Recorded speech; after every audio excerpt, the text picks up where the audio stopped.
வணக்கம். சற்று முன் கிடைக்கப்பெற்ற மிக முக்கியமான செய்தி ஒன்று வெளியாகியுள்ளது. ஸ்டாலின் கைது செய்யப்படுவது உறுதிதான்.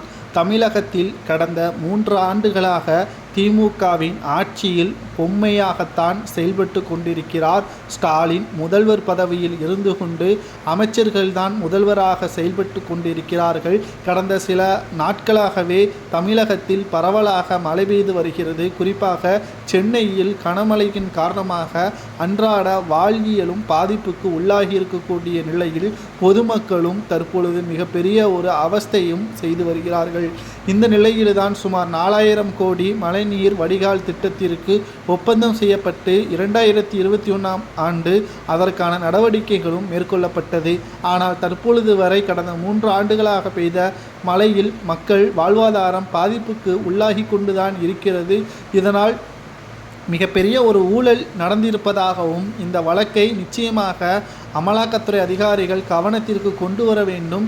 யார் மீதெல்லாம் தவறு இருக்கிறதோ அவர்களது அனைவரது வீட்டிலும் அமலாக்கத்துறை அதிகாரிகள் சோதனைகள் நடத்த வேண்டும் என்று அதிமுகவின் பொதுச் செயலாளர் எடப்பாடி பழனிசாமி அவர்கள் வழக்கு ஒன்றை பதிவு செய்துள்ளார்.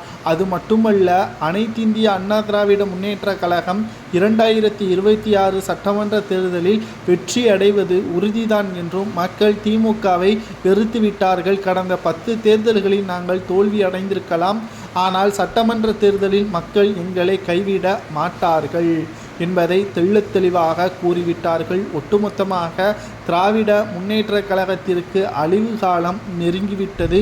மேலும் எடப்பாடி பழனிசாமி அவர்கள் கூறுவது போல் நிச்சயம் அமலாக்கத்துறை அதிகாரிகள் இந்த வழக்கை கையில் எடுத்து விசாரணை நடத்தினால் முதல்வர் ஸ்டாலின் மற்றும் உதயநிதி, சில அமைச்சர்கள் மற்றும் சென்னை மேயர் பிரியா அவர்கள் உட்பட அனைவரும் சிறையில்தான் அடைக்கப்படுவார்கள். ஆட்சியும் கலைக்கப்படக்கூடிய வகையில் அமையும். ஒன்றல்ல இரண்டல்ல சுமார் 4000 கோடி மெகா ஊழல் நடத்தப்பட்டிருப்பதன் காரணமாக இந்த முடிவை எடுத்திருப்பதாக தகவல்களும் வெளியாகியுள்ளது.